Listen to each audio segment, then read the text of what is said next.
Let us start with a nice puzzle. Here is a classroom of 100 people and there are precisely 2 teams in this, 2 groups. Now what do I mean by 2 groups? Guess what I am saying? 2 groups means what? We say there is groupism in this place, in this organization, means there are 2 teams, 2 groups, and friendships are within and not across. By not across I mean, I do not mean there is nothing across, I mean it is less across and more within. Then we say, oh, the classroom right now has 2 segregations, it is segregated into 2, right, and there is groupism here, right. Okay. Now look at this graph. What can you say about the graph?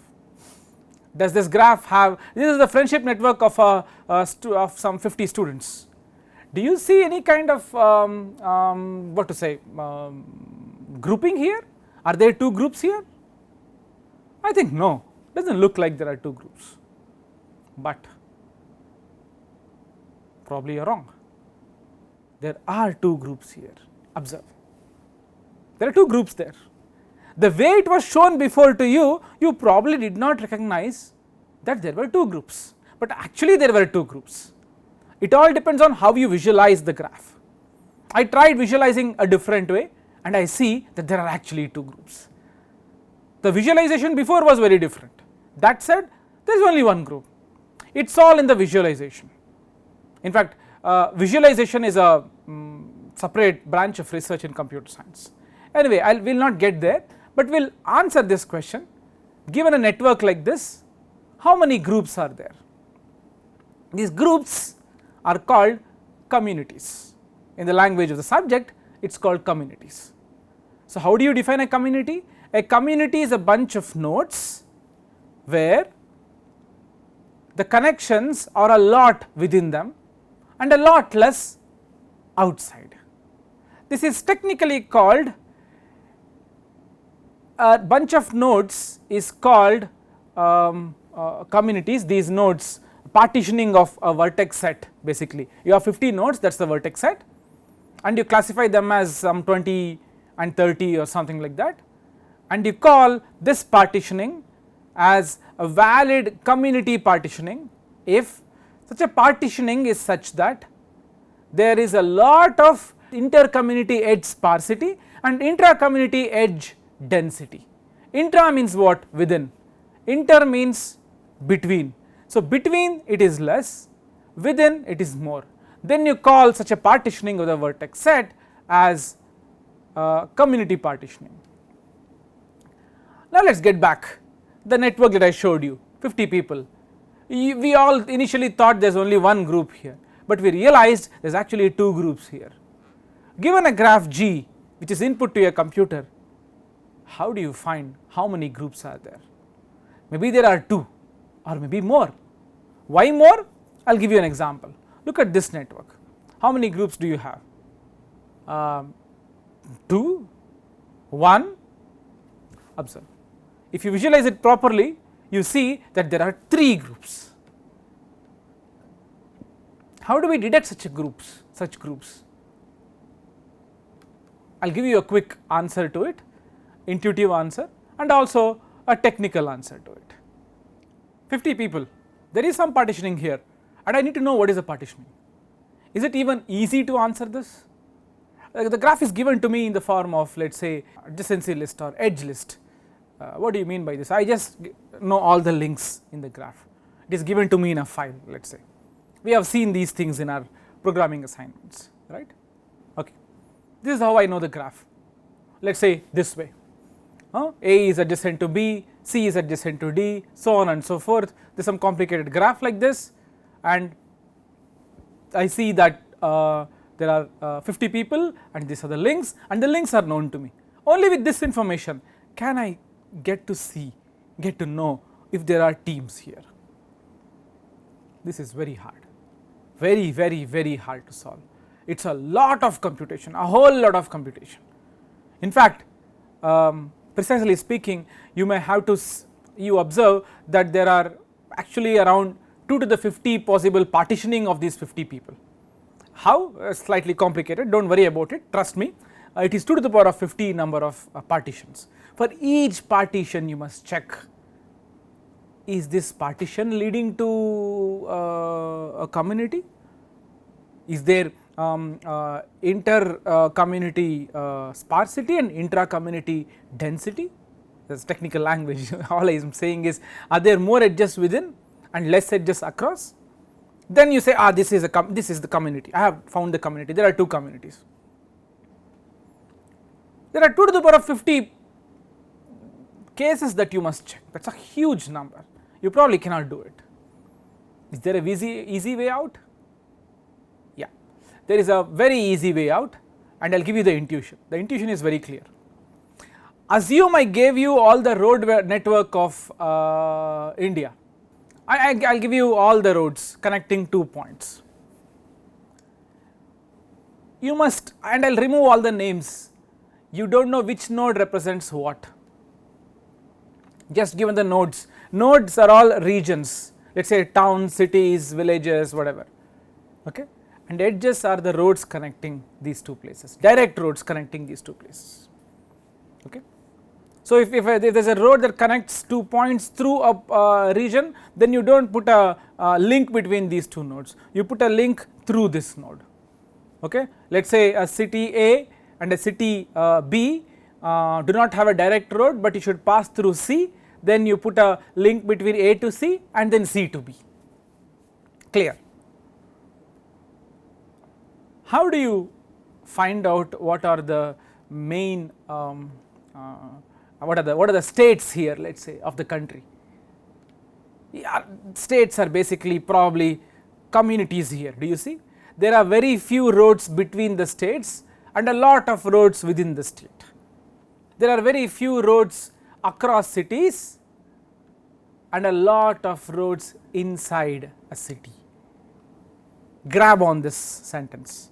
There are a lot of roads inside the city, but a lot less roads across the city. Why?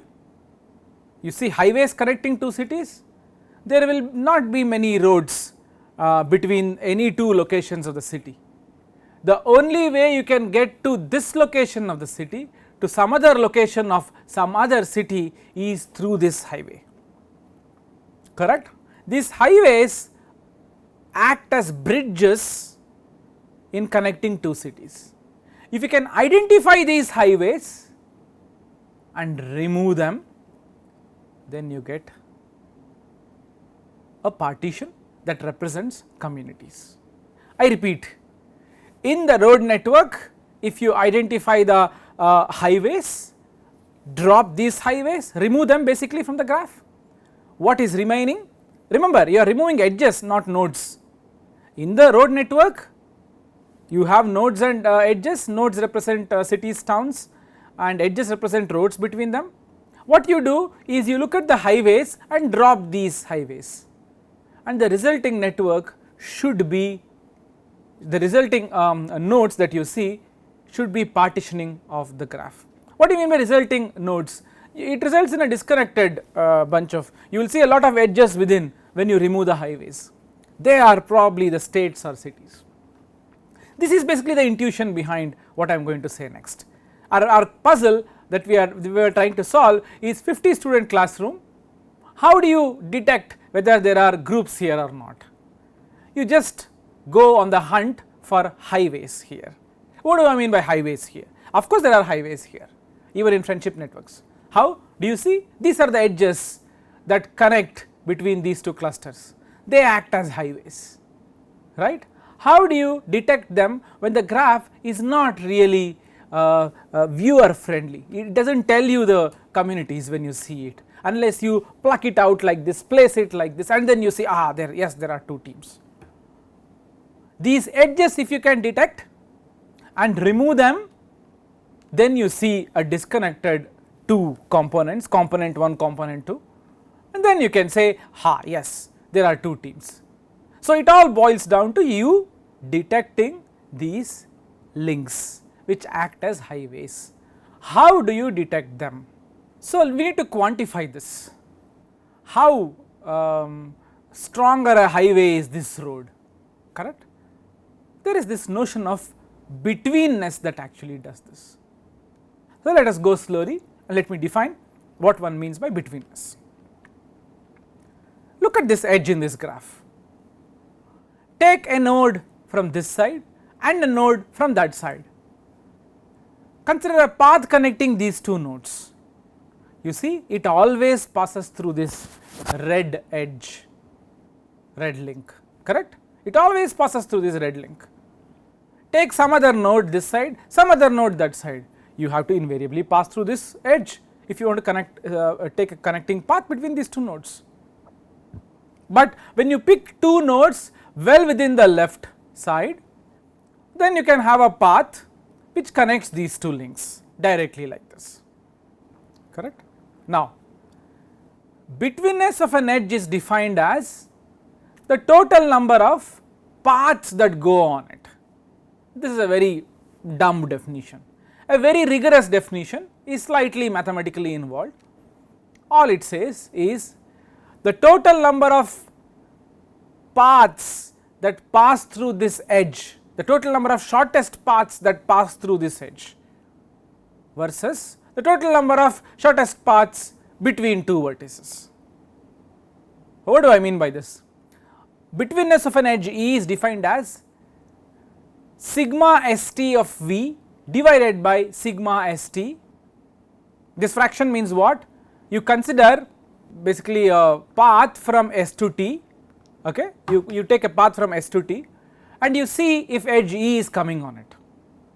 What are those shortest paths from S to T where edge E comes on it, and what are all the shortest paths from S to T? This fraction, you see, I take the sum of all such fractions across all possible S and T. As a little mathematically involved, all that it says is I am going to take the fraction of edges, fraction of paths that uses this edge. This is a complicated version of this very straightforward statement, and this is called the betweenness value of V. So, betweenness value of V is computed by using this rationale of edge has high betweenness if it comes in between as a link in the paths connecting two nodes, okay. So, formally speaking, a betweenness value of an edge is sigma st of V divided by sigma st summation st running through all the vertices. By this, simply speaking, all that we say is straightforward intuition that what are the fraction of shortest paths that cross E. This quantifies betweenness. Now, how can we use this? Do not you think intuitively betweenness means this? Higher the betweenness, more does it connect two components that otherwise are not connected, correct. Look at this example. This edge, there are two edges that connect these two components, and the betweenness of these two edges will actually be high as compared to the betweenness of some edges within the clusters. That is easy to see. So, what I do is, remember the question that we started with, given a classroom of 50 people, we check are there two groups here. How do we do that? You take this graph and compute the betweenness of all the edges here, that is seemingly not so complicated. It is very well known that this runs in a time that is doable on a computer.